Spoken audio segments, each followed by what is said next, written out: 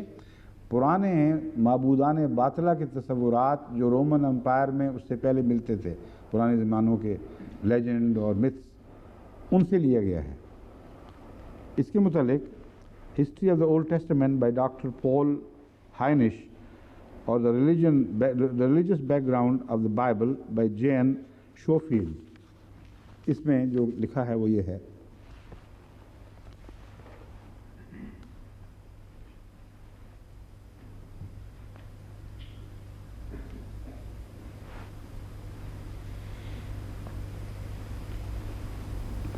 یہ خلاصہ دیا ہوا ہے یہاں ان کی کتاب کا. میں نے کہا یہ اصل حوالہ لے لینا، جب یہ مضمون چھپے گا تو اس میں داخل کر دیں گے. ان دو کتابوں کے حوالے سے میں آپ کو بتا رہا ہوں. وہ کہتے ہیں کہ they confirm that the view that in the pre-Christian era Roman deities similar to the idea of the Trinity existed. So Christians follow superstition and Roman and Egyptian mythology. ان کی کتابوں میں تفصیل سے ذکر ہے. ہمارا جو ریسرچ گروپ ہے اس کے پاس اس میں یہ سارے حوالے میں نے اکٹھے کروائے تھے، وہ کہیں موجود ہیں فائل میں.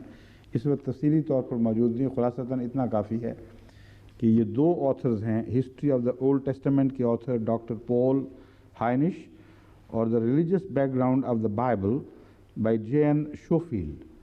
ان کا مطالعہ آپ کو بتا دے گا کہ رومن ہی نہیں بلکہ ایجپشن مائتھولوجی میں، یعنی وہ فرضی خداؤں کی دیو مالائی کہانیاں جن کو کہتے ہیں، ان میں ٹرینٹی کا تصور پایا جاتا تھا. اس لیے قرآن درست کہتا ہے. وہ یہ نہیں کہہ رہے، اب میں بتا رہا ہوں. ان کے عیسائیوں کے حوالے سے بتا رہا ہوں کہ قرآن نے بالکل درست فرمایا تھا کہ ٹرینٹی کی تم نے نقل اتاری ہے، بائبل میں اس کا وجود نہیں. دونوں ثبوت میں نے پیش کر دیے.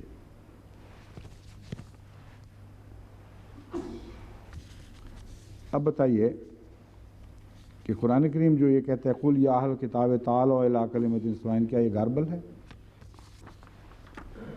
قرآن کریم جو یہ فرماتا ہے وقفینا علی آثارہم بعیسی ابن مریم مصدقا لما بین یدیہ من التوراۃ وآتیناہ الانجیل فیہ ھدی ونور ومصدقا لما بین یدیہ من التوراۃ ھدی وموعظۃ للمتقین، کہ ہم نے اس کے بعد ان کے آثار پر عیسی ابن مریم کو بھیجا جو تصدیق کر رہا تھا اس تورات کی جو اس کے پیش نظر تھی.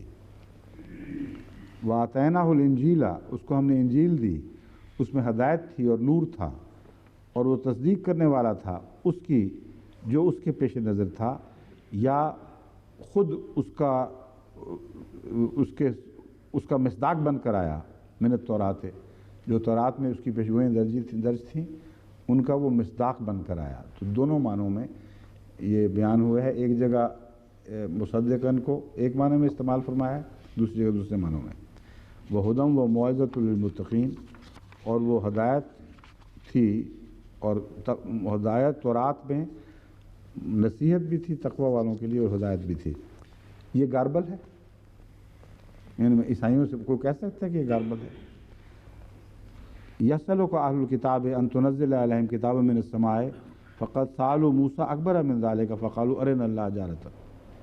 قرآن نے یہ فرمایا ہے کہ یہ لوگ کہتے ہیں تم آسمان سے کتاب لا کے دکھاؤ، حالانکہ تم ہی لوگ ہو، تمہارے جیسے لوگ تھے، تمہارے قماش کے لوگ تھے جنہوں نے موسیٰ سے اس سے بھی بڑا مطالبہ کیا تھا. کہا تھا کہ خود خدا کو ہمیں دکھا دو آمنے سامنے. یہ گاربل ہے؟ کیا یہ نہیں درج بائبل میں یہ لکھا ہوا نہیں ہے؟ وَرَفَعْنَا فَوْقَهُمُ الطُّورَ بِمِيثَاقِهِمْ، یہ واقعہ جو ذکر ہے کہ ہم نے طور کو ان کو بلند کر دیا، یہ کیا گاربل ہے؟ 100% یہی بات ہے جو بائبل میں لکھی ہے. جو گاربل قرآن کریم نہیں لکھ رہا اس کا تم ملزم قرار دے رہے ہو. اور اس کی مثالیں چند میں نے انگریزی میں پڑھی تھی، اب میں اردو میں چند آپ کے سامنے رکھتا ہوں. جب نوح اپنی مے کے نشے سے ہوش میں آیا تو جو اس کے چھوٹے بیٹے نے اس کے ساتھ کیا تھا اسے معلوم ہوا۔ یہ انبیاء کا تصور ہے بائبل کا، جو ان کو سوٹ کرتا ہے، کیونکہ اس طرح پھر اکیلا مسیح باقی رہ جاتا ہے میدان میں۔ اور مسیح کیسے باقی رہا جب اس کی زندگی کا اکثر حصہ ہمارے علم میں نہیں ہے، ہم سے مخفی ہے۔ حضرت محمد رسول اللہ صلی اللہ علیہ وسلم کی زندگی، آپ کی ازواج کی زندگی، آپ کے صحابہ کی زندگی جس طرح کھلی ہوئی کتاب کے طور پر سب دنیا کے سامنے اور محفوظ ہے، اور روایتاً آخر تک پہنچتی ہے سلسلہ بسلسلہ، اور محض فرضی قصوں پر اس کی بنیاد نہیں ہے۔ اس کے مقابل پر حضرت مسیح کی زندگی پر یہ باتیں لکھ رہے ہیں، آج کل اندازے لکھ رہے ہیں، کتابیں لکھ رہے ہیں کہ ان نون لائف آف کرائسٹ بہت زیادہ ہے نون لائف سے۔ جس مسیح کی زندگی کے متعلق ہم جانتے ہیں وہ تو چند سال ہیں آخر کے، باقی کا ہمیں کچھ پتہ نہیں۔ تو ہمیں کیا پتہ کیا کرتے تھے؟ معصومیت کی گواہی تب ہوتی ہے جب ساری زندگی سامنے ہو اور ہم کہہ سکیں کہ دیکھو تمام زندگی میں بے داغ رہا۔ قرآن کریم نے اس اصول کو اس طرح پیش فرمایا ہے، قد لبثت فیکم عمرا من قبلہ، پوری آیت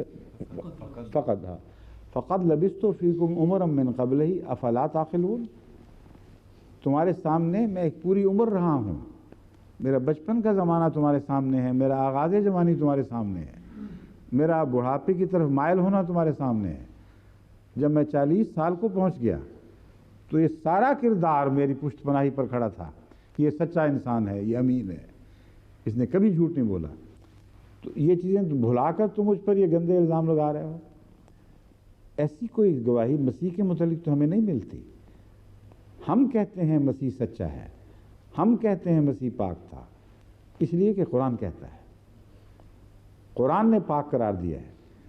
اگر یہ بنا بنا رہے ہو کہ ایک ہی رسول، میں اس بات پہ آ رہا ہوں اب، کہ صرف ایک ہی رسول ہے جو پاک باز ہے، تو قرآن نے تو ہر رسول کو پاک باز قرار دیا ہے۔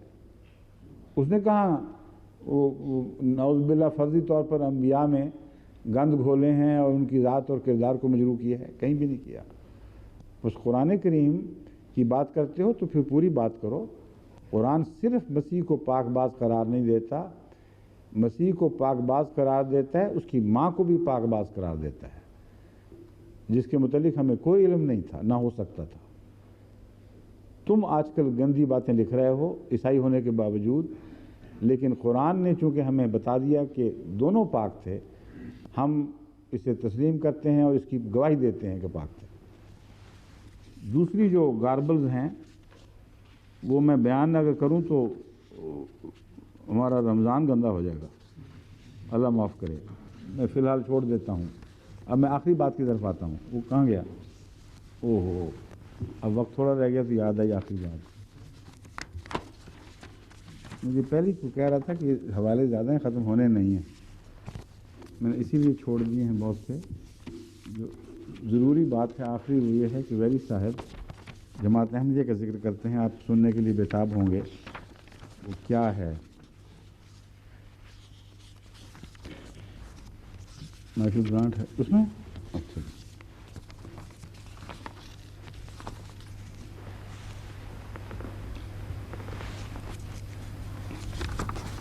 یہ تو وہ ہے، ہمارا تو ذکر ہی کہیں نہیں۔ ہاں کہیں تو ہوگا، آخر یہ تو درست ہے ابھی بات۔ یہ کس میں ہو شاید نہیں، یہ ہے۔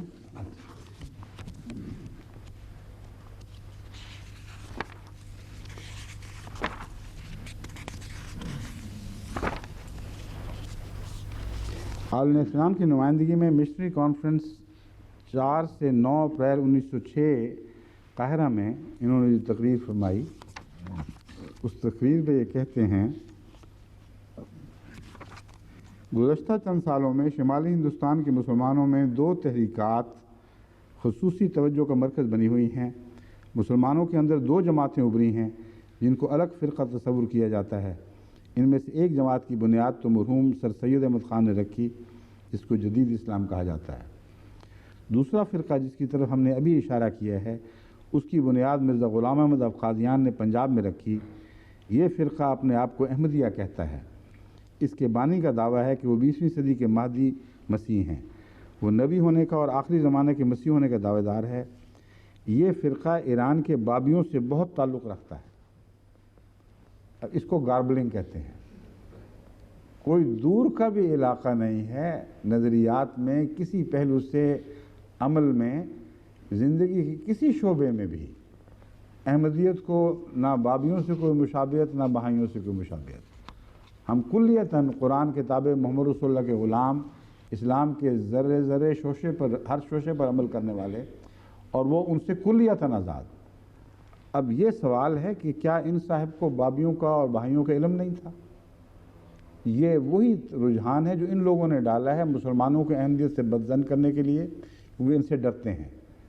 یہ ان کو بہائیوں سے ملا کر لوگوں کو متنفر کرتے ہیں۔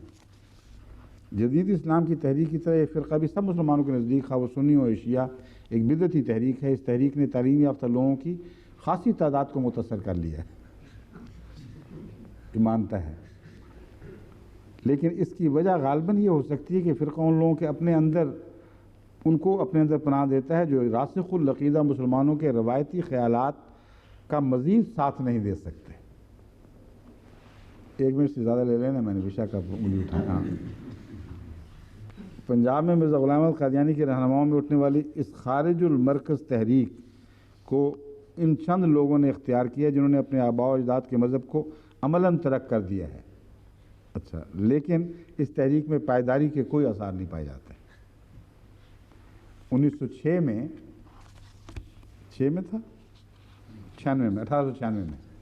1896 میں یہ دعویٰ کر رہا ہے کہ یہ تحریک ہے، اس میں کوئی پائیداری کے آثار نہیں پائے جاتے، اس میں وہی لوگ شامل ہوتے ہیں جو اپنے روایتی خیالات اور آرتھوڈاکس اسلام کے تصور سے بدظن ہو چکے ہیں۔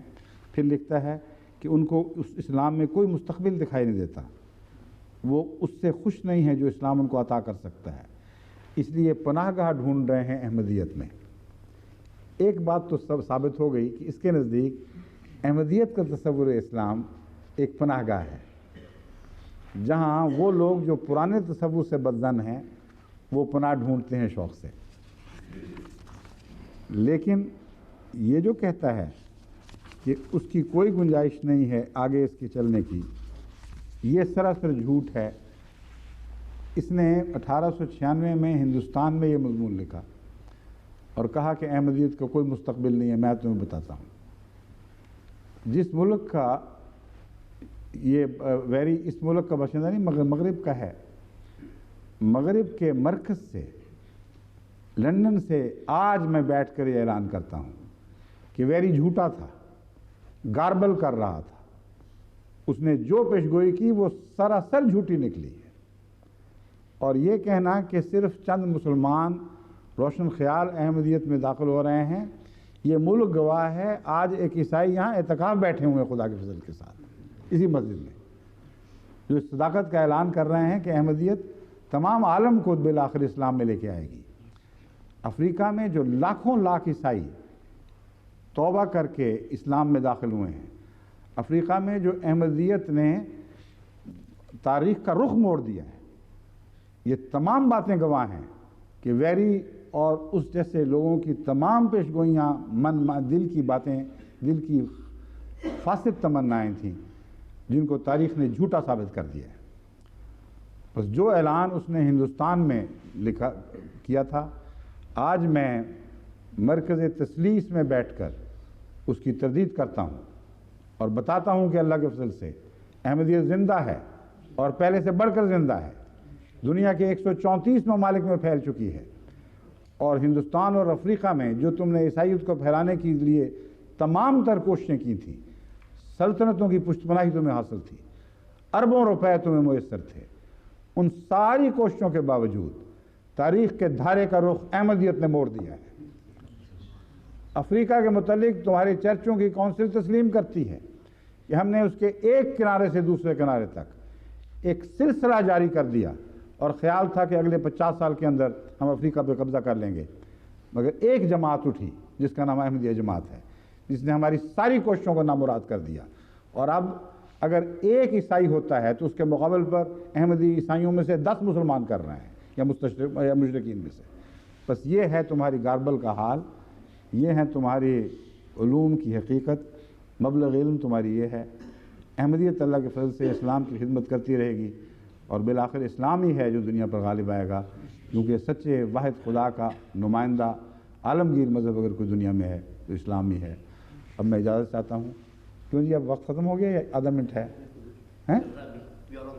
اچھا ٹھیک ہے. اچھا جزاک اللہ.